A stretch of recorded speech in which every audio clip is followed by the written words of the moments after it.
Bonjour tout le monde, j'espère que vous allez bien. Aujourd'hui, vous allez devoir reconnaître une de mes voitures préférées. Et oui, encore une. Il s'agit d'un pur coupé, même si ce n'est pas flagrant, produit à environ 1 millier d'exemplaires et qui était un peu oublié jusqu'à ces dernières années où sa cote s'est envolée. Vous êtes prêts? Allez, c'est parti. Indice numéro 1. Et ce feu arrière qui fait un petit peu penser à la Volvo P1800, mais si je vous le dis évidemment, c'est que c'est pas ça. Indice numéro 2 avec un de mes indices préférés, à savoir l'intérieur de porte, qui commence à donner le niveau de finition de la voiture et à la fois des indications sur sa ligne. Indice numéro 3. Alors cette prise d'air est très importante car je crois que c'est la seule de cette époque à être en dessous du pare-choc. En tout cas, je n'en vois pas d'autres qui me viennent à l'esprit. Et ça change des faces avant des autres voitures de ce moment-là. Indice numéro 4 avec ce rétroviseur et surtout cette découpe de porte. Ça vous aide? Pensez à vous abonner, le pouce, la cloche. Indice numéro 5 est ce levier de vitesse et une partie de la console centrale. Si ça vous aide pas beaucoup, ça a quand même l'aspect d'une voiture haut de gamme. Indice numéro 6, ce phare avant est vraiment caractéristique de ce modèle et vous verrez qu'à la fin vous vous direz mais oui mais c'est bien sûr. Indice numéro 7 avec cette très élégante trappe à essence et son semi-entourage chromé du plus bel effet.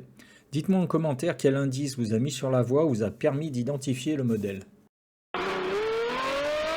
Indice numéro 8 est cette très jolie roue à écrou central, alors que ses concurrentes en étaient encore pour la plupart à des roues à rayons. Indice numéro 9 avec cet appendice sur l'aile avant, juste en arrière de la roue. Alors pour être tout à fait honnête, je ne sais pas s'il a une utilité technique ou s'il est juste là pour l'esthétique. N'hésitez pas à le dire en commentaire si vous savez. Indice numéro 10 avec l'arrière de l'intérieur. Ne vous fiez pas à ces genres de strapontins, ils sont là pour poser des sacs et c'est un pur coupé, il n'y a absolument pas la place de caser des jambes entre le strapontin et les sièges avant. Indice numéro 11. Puisqu'on parle des sièges avant, les voici, assez cossus et probablement confortables, même si de nos jours, ils auraient des appuis-têtes.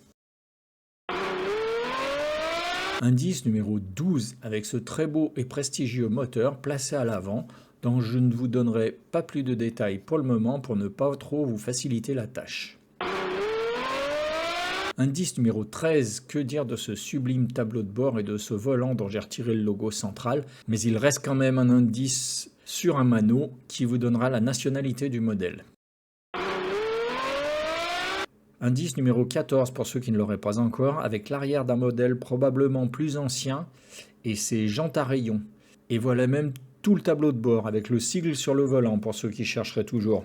Comme la plupart d'entre vous l'auront deviné, il s'agit de la Maserati Mistral, produite de 1963 à 1970 à 968 exemplaires, donc 124 cabriolets, qui du coup ont une cote environ double du coupé, à savoir de 200 à 400 000 euros. C'est la première Maserati à porter le nom d'un vent, le Mistral bien sûr, mais pas la dernière, puisque suivront les Ghibli, la Bora, les Cashmin, les Chamal et sûrement d'autres jusqu'à la 3002 GT, dont on ne sait pas vraiment où il souffle. Il faut noter qu'initialement, la carrosserie était quasiment complètement en alu, mais qu'à partir de 1967, seuls les ouvrants, portes et coffres ont continué à être fabriqués en aluminium. Concernant le moteur, c'est le dernier 6 cylindres en ligne de Maserati, dérivé de celui de la 250F de Formule 1, piloté par Fangio, rien que ça. Il y a eu 2 cylindrés, d'abord le 3,5 litres puis le 4 litres, délivrant respectivement 235 et 255 chevaux, ce qui lui permettait d'abattre le 0 à 100 en 7 secondes. Ce qui était très bien pour l'époque puisque les Ferrari 275 GTB ne faisaient pas mieux avec leurs 12 cylindres. Pour ceux qui voudraient plus de détails sur ce modèle, il y a un article qui lui est dédié sur mon site cultureauto.fr dans la rubrique Véhicules de légende. Je vous mettrai le lien en commentaire. Et voilà, c'est fini pour aujourd'hui. Je vous souhaite une bonne semaine. À samedi prochain.